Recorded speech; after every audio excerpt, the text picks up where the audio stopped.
네, 하나님의 말씀 분석합니다. 하나님의 말씀 구약 성경입니다. 욥기서 16장 19절에서 21절까지의 말씀 봉독하도록 하겠습니다. 하나님의 말씀 욥기서 16장 19절에서 21절까지의 말씀입니다. 제가 봉독하도록 하겠습니다. 지금 나의 증인이 하늘에 계시고 나의 중보자가 높은 데 계시니라. 나의 친구는 나를 조롱하고 내 눈은 하나님을 향하여 눈물을 흘리니 사람과 하나님 사이에와 인자와 그 이웃 사이에 중재하시기를 원하노니. 아멘. 오늘은 나의 중보자라는 제목으로 말씀을 나누겠습니다. 중보라고 하는 그것은 가운데에서 보호해 준다라는 그런 뜻을 가지고 있습니다. 가운데에서 보호한다. 서로 다투거나 돌아서 버린 그런 가운데서 가운데 서서 서로를 보호해 주는 그 역할을 하는 사람을 뜻하죠. 이 중보라는 말이 좀 성경적인 그런 개념이라면 우리가 살면서 많이 쓰는 그런 표현들이 비슷한 표현들이 굉장히 많아요. 중매라는 말이 있지 않습니까? 중매한다. 이 말도 역시 마찬가지예요. 사람인 변에 가운데 중자 이렇게 쓰고 있지만 어쨌든 간에 그 중매라는 그것도 비슷한 맥락의 뜻이죠. 이 매자가 한자로 보면 여성이라고 할 때 그 여자하고 또 암흑의 모라는 그런 단어가 이렇게 합쳐져 있거든요. 그래서 문자적으로 보면 처녀를 암흑에게 소개해 주는 역할을 하는 사람, 어떤 한 처녀를 어떤 암흑의 청년에게 소개해 주는 역할을 하는 사람, 그래서 이제 중매자라고 그렇게 말을 하죠. 또 우리가 그 방송 중계라고 하지 않습니까? 방송 중계한다. 그것도 역시 마찬가지예요. 이 개라는 것이 연결한다는 그런 뜻이라고 그러죠. 그래서 어떤 사이에서 연결해 주는 역할을 하는 거. 바로 그게 이제 중계라고 그러죠. 내가 그 현장에 가 있지 않지만 그러나 현장 리포트가 그 현장에 나를 대신해서 가서 그 현장 분위기를 그대로 이렇게 연결해 주는, 그래서 그 이제 중개한다 이렇게 표현한다고 그러죠. 뭐 부동산도 마찬가지죠. 부동산 중개인이라고 이렇게 표현하는데 중개인 이렇게 할 때도 이 가운데에서 일을 주선해 주는 사람, 바로 그 사람을 가리켜서 이제 중개인이다 이렇게 표현한다고 그러죠. 어쨌든 간에 둘 사이에서 어떤 역할을 해야 될 필요가 있는 것이고, 또 그 일을 담당하는 사람들에 대한 표현이 이렇게 여러 가지로 이렇게 나오는 거예요. 오늘은 우리가 중보자라는 그러한 표현으로 말씀을 나누려고 하는데, 이 중보라고 하는 거고, 보자가 이 보호한다라는 뜻이라고 그랬죠. 가운데서 이렇게 보호해 준다. 영어 성경에서 이렇게 보면 advocate 또 혹은 intercessor라고 이렇게 표현을 하고 있죠. 어떤 사이에서 공적으로 뭔가를 대변해 주는 역할을 하는 바로 그런 사람을 가리켜 가지고 중보자다 이렇게 말을 하죠. 오늘날 이 시대에 아주 그 비슷한 표현을 꼭 굳이 쓴다면 변호인이라고 그렇게 말을 하죠. 변호인. 근데 이제 여기서 우리가 한 가지 눈여겨서 이렇게 봐야 되고 또 생각해 봐야 될 필요가 있는 게 뭔가 하면 둘 사이에 라는 그 의미입니다. 둘 사이에. 어떤 관계성하고 연관이 되어 있는 그런 표현이죠. 오늘 본문의 말씀 보시면 크게 두 가지의 관계적인 측면에서 중보자라는 그런 표현이 쓰이고 있습니다. 21절에 있는 말씀 한번 보세요. 21절에 있는 말씀 보시면 사람과 하나님 사이에와 인자와 그 이웃 사이에 중재하시기를 원하노니 이렇게 했습니다. 여기 보면 이제 두 가지가 나오죠. 하나는 사람과 하나님 사이 이런 표현이 나오죠. 사람과 하나님 사이. 네, 하나님을 믿고 하나님을 의지하는 우리들에게는 어떤 거부감 없이 우리가 하나님을 믿고 인정하고 그렇게 하죠. 근데 우리 말고 하나님을 안 믿는 사람들에게 있어서 가장 큰 문제가 되는 게 바로 이 부분이에요. 하나님을 안 믿고 인정하지 않는 사람들은 이걸 아예 신경도 안 쓰고 살거든요. 사람과 하나님 사이 뭐 생각도 안 하고 그냥 살아가게 되거든요.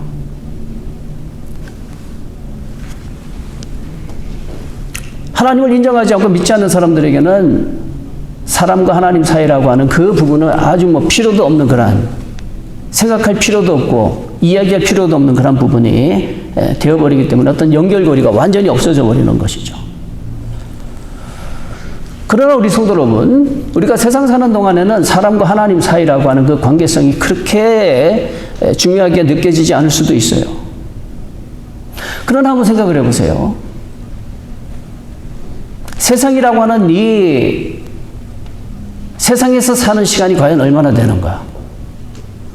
세상이라고 하는 독특한 곳에 살고 있기 때문에 어떤 사람들은 사람과 하나님 사이의 그 관계성을 무시하고 살아가지만 세상을 최대한 길게 산다고 그래도 몇 년 정도 살까요? 성경은 우리 인생을 가르쳐서 이렇게 표현합니다. 시편 90편에 있는 말씀 보면 우리의 연수가 70이고 강건하면 80이라도 그 연수의 자랑은 수고와 슬픔뿐이요 신속기간이 우리가 날아가나이다. 근데 이 표현은 지금으로부터 약 3,500년 전에 살았던 모세가 기도했던 내용이거든요.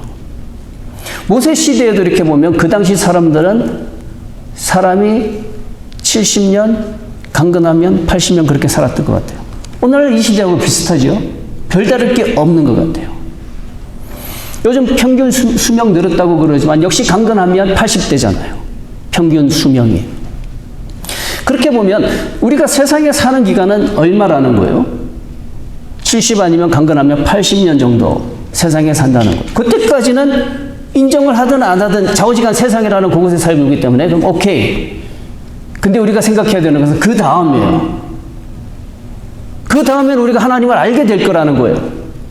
세상이라는 독특한 곳에서는 하나님을 인정하든 안 하든 간에 그냥 그렇게 살았는데 세상이라고 하는 그 삶이 끝나고 난 다음에는 내가 부정하고 싶어도 부정할 수 없고 정말로 하나님께서 살아계신 것을 인정하지 않을 수가 없는 그러한 때가 찾아온다는 거예요.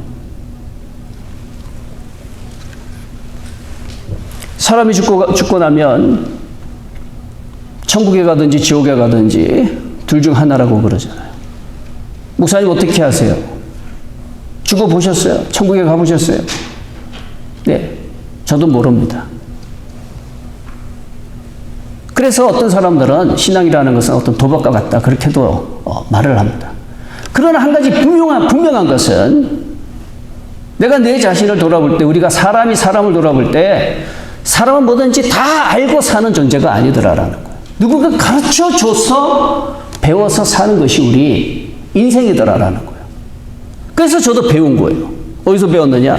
하나님의 말씀에서 배웠다는 거예요. 하나님의 말씀 속에서 우리 인생이 이 세상이 끝이 아니라 이 세상은 하나님께서 만드신 곳이고 이 세상의 삶이 끝나고 나면 하나님의 세상이 온다. 하나님의 세상이 온다.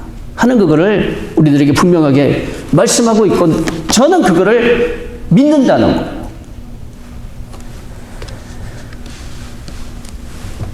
만일에 우리가 세상의 삶을 끝내고 지옥에 가든지 천국에 가든지 하게 되면 지옥에 있는 사람들도 하나님을 아는 사람들이고 천국에 있는 사람들은 더 말할 것 없이 하나님을 알고 있는 사람들이라는 거예요. 그러면 천국이나 지옥에서의 삶은 세상에서의 삶처럼 어떤 70년 혹은 80년을 사는 그런 곳입니까? 이게 문제라는 거예요. 이게 문제라는 거예요. 영원이라고 하는 것이 우리들 앞에 놓였기 때문에 그 영원이라고 하는 그 시간을 우리가 어떻게 준비하고 어떻게 맞이할 것인가 하는 것은 우리가 결코 소홀하게 넘어가서는 안 된다는 거예요. 내가 보니까 하나님 없는 것 같아. 그런 식으로 생각해서는 안 된다는 거예요. 너무나 심각한 문제이고 정말 골똘하게 한번 살펴봐야 되는 그런 문제라는 거예요. 근데 저와 여러분은 정말로 복 있는 저와 여러분인 줄 믿습니다. 왜냐하면 우리들은 하나님을 아니까, 하나님을 인정하니까, 하나님을 믿으니까, 하나님의 약속을 바라보고 소망하고 사니까 저와 여러분은 정말로 복받은 우리들인 줄 믿습니다. 전 사람을 보면 볼수록 너무 신기한 것 같아요. 어쩌면 이렇게 사람은 틀릴까? 다른 동물들하고 이렇게 비교해보면 어쩌면 사람은 이렇게 고유한 부분이 너무나 많을까?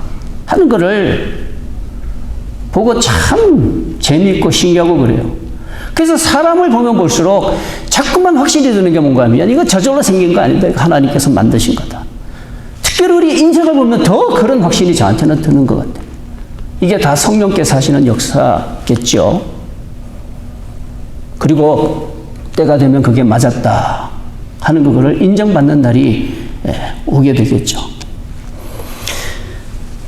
차를 타고 가면서 앞차를 쳐다봤는데 그 앞차 뒤에 보니까 웬 스티커를 그렇게도 많이 붙여놨는지 집에 자녀도 많은 모양이에요. 웬 대학교 로고들이 그렇게 많이 붙어있고 또 자녀들이 하이스쿨 가면은 하이스쿨에 뭐 어떤 운동팀, 악기팀 이렇게 해가지고 막 이렇게 자랑스럽게 그 부모가 막 뒤에 그냥 잔뜩 스티커 붙이고 가는 그거를 보면서 이런 생각을 한번 해봤어요.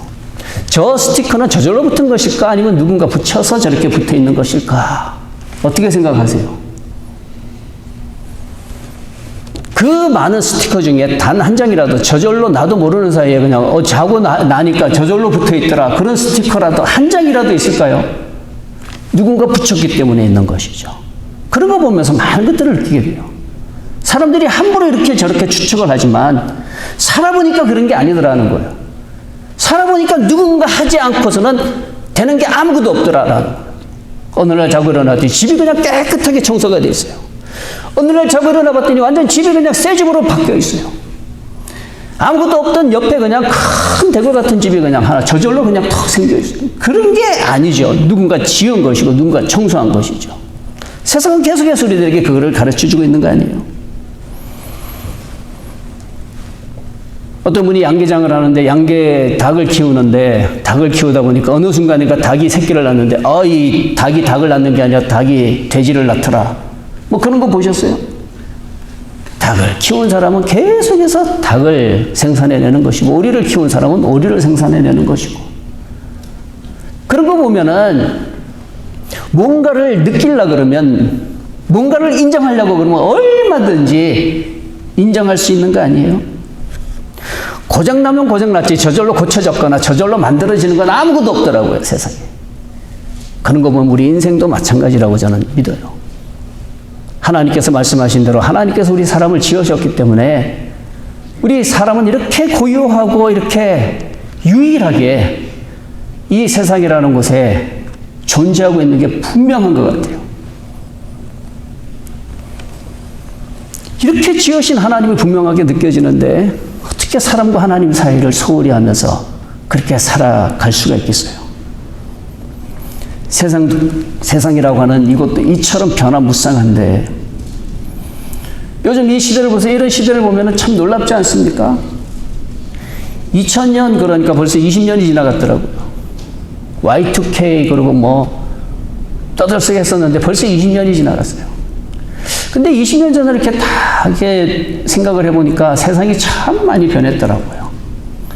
셀룰로폰 보면은 신기하지 않아요, 여러분? 셀룰로폰 보면은 우리 새로운 세대는 뭐 알파 세대라고 그렇게 이야기하던데 이런 세대들은 태어날 때부터 셀룰로폰 보면서 태어났기 때문에 그런 거에 대해서 모르지만 저 같은 세대만 해도 셀룰로폰이 없던 시대를 저는 살았거든요. 우리는 살았지 않습니까?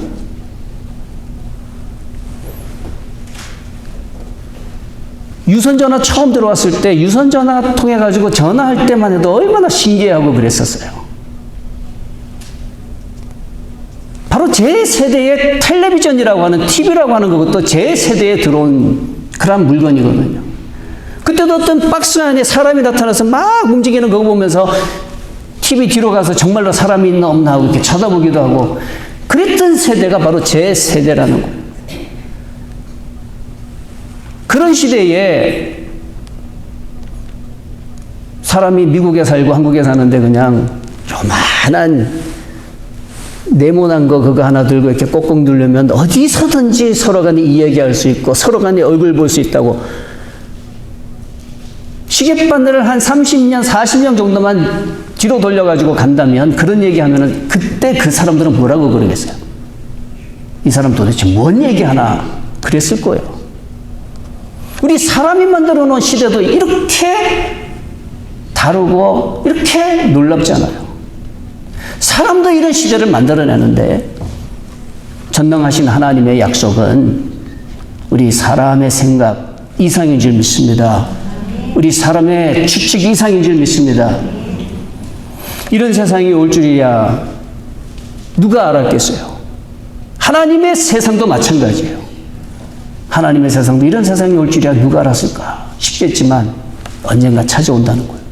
그래서 사람과 하나님 사이라고 하는 그 관계성은 우리가 절대로 소홀하게 지나칠 수 없는 그런 부분이에요. 내가 생각하니까, 내가 보기에 내가 뭘 아는데, 내가 얼마나 아는데 함부로 하나님의 존재에 대해서 이렇다 저렇다 그렇게 얘기할 수 있겠어요? 세상에 있는 사람도 다 모르는데 하늘에 계신 하나님을 어떻게 다 알겠어요? 우리 성도님들을 위해서 새벽에 기도하면서 가끔씩 이렇게 나중에 기도 끝나고 나면 아이고 누구 위해서 기도 안 했구나 싶은 그런 때가 있어요. 얼마 안 되는 성도님인데도 불구하고 빠뜨리고 잊어버리고 그러는 것이 사람인데 그 사람의 머릿속에서 있다 없다 없는 것 같아 있는 것 같아 그게 무슨 경솔한 행동이고 얼마나 소홀한 태도인가라는 거예요. 하나님은 살아계시는 줄 믿습니다. 이런 하나님이 살아계시기 때문에 욥이 고백하는 것처럼 사람과 하나님 사이 그 관계성은 우리가 정말 소중하고 중요하게 그렇게 생각해 봐야 되는 그런 문제라는 거예요. 근데 우리가 세상이라고 하는 이곳에 살면서 참 많은 것들을 놓쳐버리고 살기가 쉬워져요. 예수님은 이 세상을 가리켜가지고 어두운 곳이라고 그러시죠. 깜깜한 곳이라고 그러시죠. 그래서 예수님은 자신을 가리켜서 내가 빛이라고 그렇게 말씀을 하시죠. 어둠의 의미를 아시겠어요? 세상이 어두운 곳이라고 하는 그 의미를 아시겠어요? 알고 보면 세상은 진짜로 어두운 곳이에요. 진짜 캄캄한 곳이 이 세상이에요. 우리가 하나님에 대해서 느낄 수 없고 하나님을 볼 수 없는 그 이유가 왜 그런지 아세요? 깜깜해서 그런 겁니다. 깜깜해서 그런 거예요. 세상이 어두워졌기 때문에 그런 거예요. 하나님의 직접적인 보호와 간섭 속에서 살았던 것이 우리 인생인데 우리 세상을 망가뜨린 게 하나님이 망가뜨렸습니까? 우리 사람이 망가뜨렸습니까? 우리 사람이 망쳐놓은 거예요. 우리 사람이 다 망쳐놓은 거예요. 생명의 땅을 죽음의 땅으로 바꿔놓아 버린 거예요. 우리가 죄를 지었기 때문에 그래서 하나님은 말씀하신 대로 우리는 죽은 인생과 같이 돼버린 거예요. 하나님과의 그 관계가 뚝 끊어져 버렸으니까 관계가 끊어졌는데 어떻게 서로 간에 알 수가 있겠어요? 와이파이가 끊어져 버렸는데 어떻게 연결이 되겠어요? 하나님과 우리 사이에 어떤 와이파이가 있었는데 그 와이파이가 그냥 끊어져 버렸어요. 끊어지고 나니까 우리 인생으로 하나님을 찾을 길이 없는 거예요. 하나님을 볼 수 있는 길이 없는 거예요. 그렇다고 하나님이 안 계시느냐? 그렇지 않아요. 하나님은 분명히 살아계시는데 우리 사람이 죄를 지어서 하나님을 볼 수 없게 된 겁니다. 그래서 깜깜하게 된 거예요. 그래서 사람들은 함부로 이런 얘기해요. 하나님이 있는지 어떻게 하냐고. 하나님을 봤냐고 이런 얘기해요. 네. 세상은 그런 곳입니다. 하나님을 볼 수 없는 곳이 세상이죠. 그리고 세상이라는 것은 살면 살수록 하나님을 잊어버리게 만드는 곳이 세상이에요. 얼마만큼 하나님을 잃어버리게 만드느냐 하면 우리 인생이 하나님을 얼마만큼 잃어버렸느냐 하면 한 얼마 정도 잃어버렸을 것 같아요. 한 50% 정도 잃어버렸을 것 같아요. 그렇지 않아요? 우리 인생이 하나님을 잃어버린 것은 100% 다 잃어버린 거예요. 하나님을 완전하게 잃어버린 것이 바로 우리 사람이라는 거예요. 단 1%도 남아있지가 않아요. 깜깜해져 버렸어요. 하나님에 대해서 완전히 잃어버렸던 존재. 그런 세상에 살기 때문에 하나님을 느끼기가 힘들어지는 겁니다. 하나님을 알기가 어려워지는 거예요. 하나님을 인정하기가 그만큼 어려워진 시대를 우리가 살고 있는 거예요.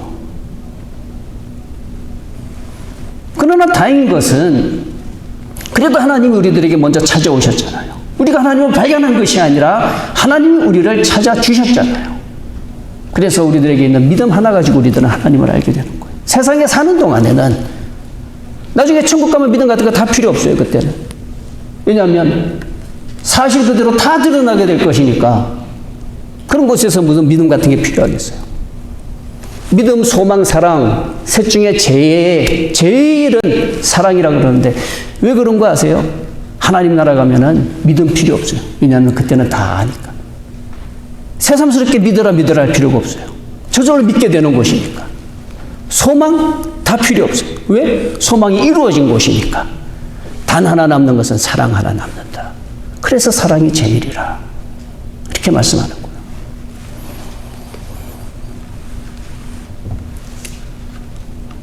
오늘 본문 말씀에 나오는 욥도 역시 마찬가지예요. 우리가 살고 있는 똑같은 세상에 살다 보니까 욥도 답답한 거예요. 욥 같은 의인도 하나님 눈에 안 보이는 곳이 세상이었다는 거예요. 그렇게 하나님 앞에 바르게 살려고 노력했던 사람인데도 불구하고 하나님을 잃어버렸던 적이 있었던 사람이 욥이라는 거예요. 욥에게 있어서 가장 힘들었던 부분이 뭐였는가 하면 이 욥기서가 우리들이 일러주고 있는 건데 인생이 가장 힘든 건 왜 그러냐? 물질 때문에도 힘들죠. 물론 물질 없어서 힘들죠. 근데 그거 별거 아니에요. 그 힘든 거 별거 아니에요. 물질 없으면 또 없는 대로 산다고요. 세상 살면서 또 우리를 힘들게 만드는 것은 사람이 우리를 힘들게 만들어요. 내 주변에 있는 사람들이 우리를 힘들게 만들어요. 내가 그렇게 믿었던 사람인데 그 사람이 상처를 줄 때 너무나 큰 상처를 받아요.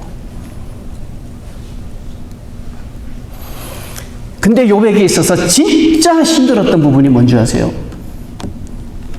물질 잃어버린 거, 자녀 잃어버린 거, 자신의 건강 잃어버린 거. 욥기서 전체적으로 보면 정말로 조금밖에 안 돼, 조금밖에.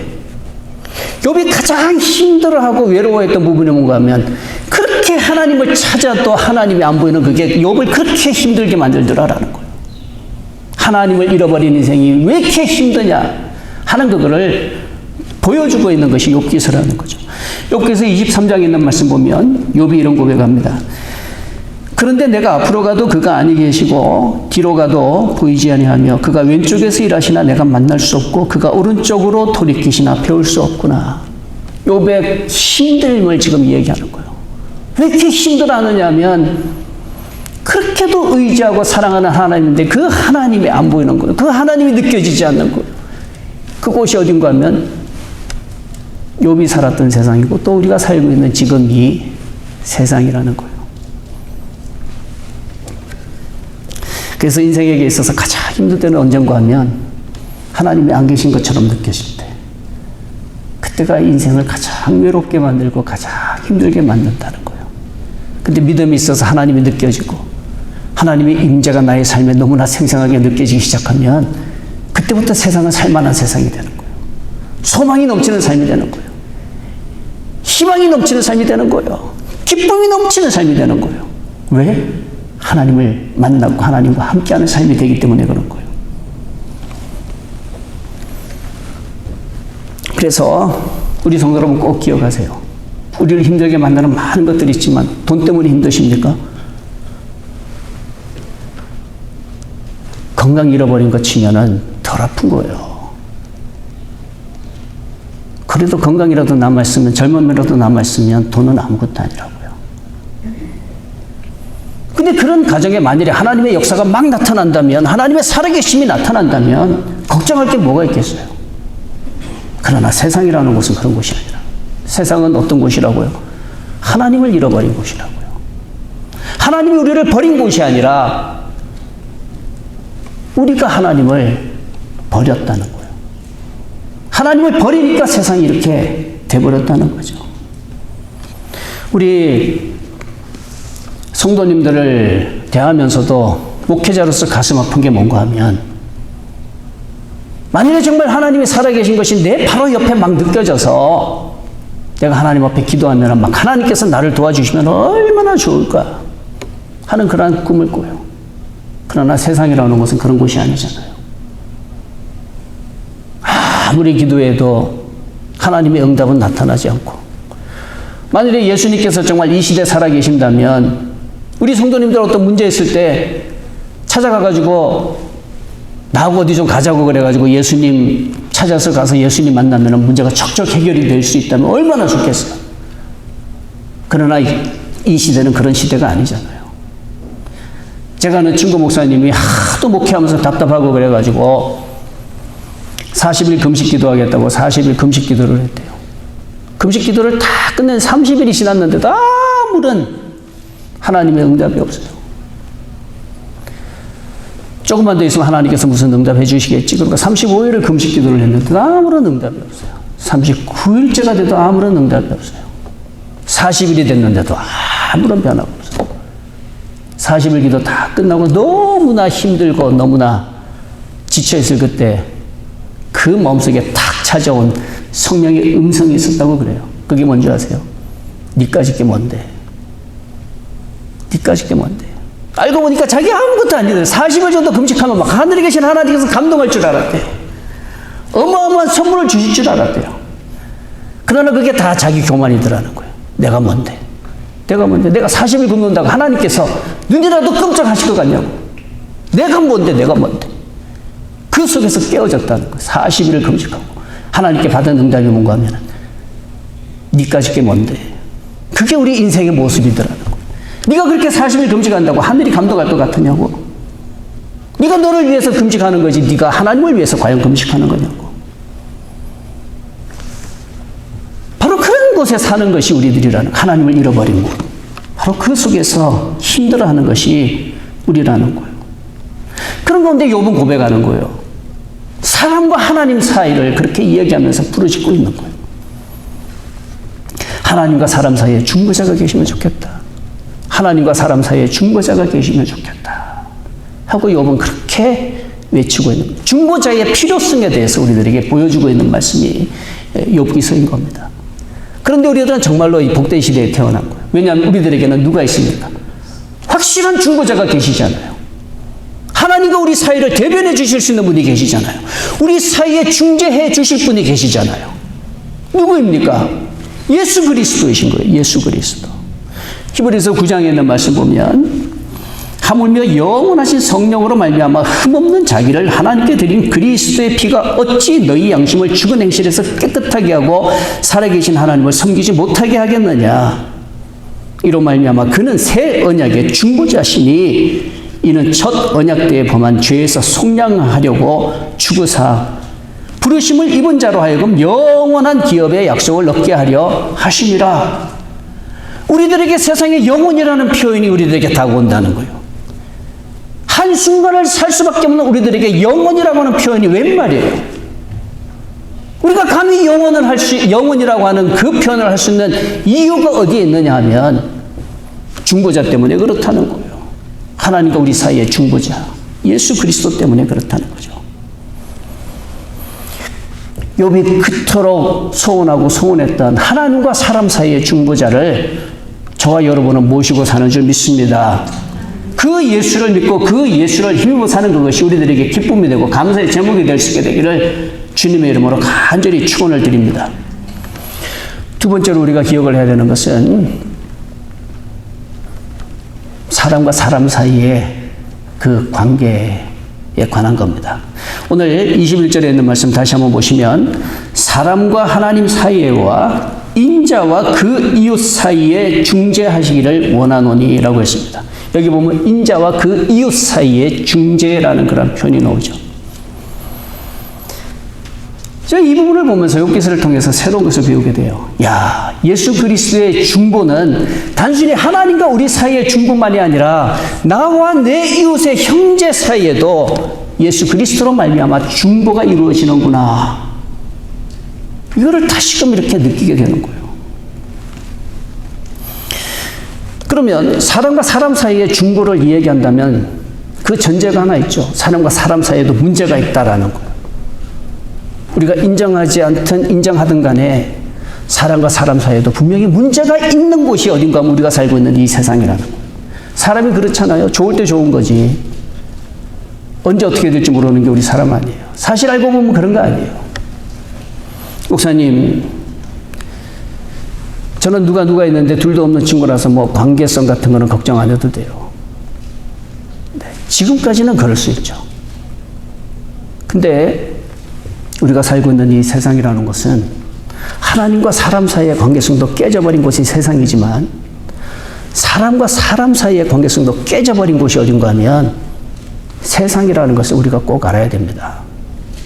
그리고 우리 사람과 사람 사이의 그 깨어진 관계를 연결시켜 주실 수 있는 분은 누군가 하면 다른 어떤 것도 아니고 우정도 아니에요. 사랑도 아니에요. 우리가 사람과 사람 사이의 그 관계를 회복시켜 줄 수 있는 분은 오직 예수 그리스도의 줄 믿습니다.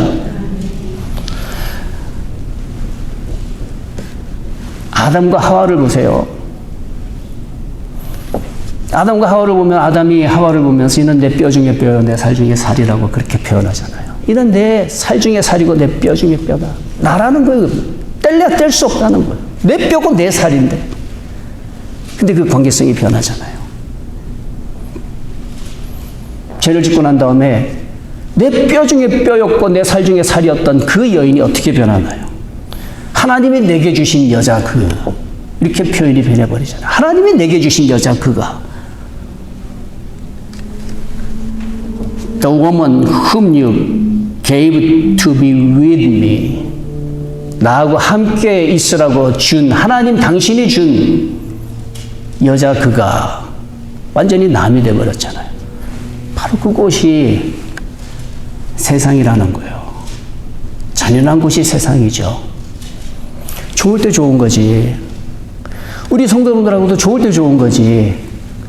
한순간에 돌아설 수 있는 게 우리 아니에요? 교회를 보세요. 멀리 보지 말고 교회를 보세요. 그리스도의 피를 나눴다고 그렇게 했던 교회들이 깨져나가는 그런 모습을 보면 좋을 때 좋은 거지. 언제 어떻게 될지 알 수 없는 게 우리 사람과 사람 사이의 관계라는 거예요. 둘밖에 없는 형제 중에서도 우리 인생의 역사를 보면 죄 지은 인생에게 나타나는 그게 뭡니까? 둘밖에 없는데 경쟁 상대가 되잖아요. 그래서 가인이 동생 아벨을 돌로 쳐서 죽이는 바로 그것이 세상이죠. 세상은 그런 곳이라는 거예요. 사람에게 있어서 우리 성도 여러분 가장 큰 적이 누구라고 생각하세요? 사람에게 있어서 가장 큰 적은 누구예요? 사자입니까? 호랑이입니까? 늑대입니까? 사람에게 가장 큰 적은 사람이에요. 전쟁을 보세요. 누구와 누구의 싸움인가? 사람과 사람의 사이의 그 전쟁이잖아요. 이런 거 보면 인자와 사람 사이의 그 관계 우리가 그냥 무심결에 흘려보낼 게 아니라고요. 사람과 사람 사이에도 진정한 관계가 되기 위해서는 누가 중보를 하셔야 되는가 하면 예수 그리스도께서 중보하셔야 될 줄 믿습니다. 우리 학생들도 이제 앞으로 결혼하게 되겠죠. 결혼 상대자를 찾게 될 텐데 결혼 상대자를 찾을 때에 목사님이 꼭 레코멘드 하는 거는 뭔가 하면 믿는 형제 찾으세요. 믿는 자매 찾으시고 꼭 믿음의 형제 자매 찾으세요. 그게 행복한 거예요. 정말 행복한 거예요. 주일날 부부가 손잡고 같이 교회 가는 게 얼마나 큰 행복인 줄 아세요? 또 우리 학생들 엄마 아빠가 믿음의 엄마 아빠라는 게 얼마나 큰 축복인 줄 아세요? 목사님 시대만 해도 교회 못 가게 하는 엄마 아빠들이 너무 많았어요. 제가 아직도 기억하는 후배 하나가 있는데 학생 신분에 돈도 없으면서 성경책 마련해가지고는 주일만 되면 형, 내 성경책 좀 보관 좀 해줘. 그리고 나한테 성경책을 맡기는 거예요. 야, 네 성경책 네가 갖고 다니지. 그거 왜 나한테 자꾸 주냐. 처음에는 몰랐어요. 알고 보니까 성경책 가지고 집에 들어가면 아버지가 너 교회 갔다 왔냐고. 그러고는 막 뭐라 그러고는 그냥 성경책 다 찢어버리는 거예요. 몇 번을 성경책을 샀는데 성경책 떳떳하게 가지고 집에 들어간 적이 없는 거예요. 들키면 다 찢겨버리니까. 그래서 나한테 성경책 맡기면서 형, 성경 좀 보관해달라고. 지금 생각해보니까 참 그런 것들 생각하면 믿음의 부모님 만난다는 것이 얼마나 큰 축복인가 하는 걸 다시 한번 느끼게 돼요. 사람과 사람 사이의 중보자. 예수 그리스도가 중보자가 되셔야 될 줄 믿습니다.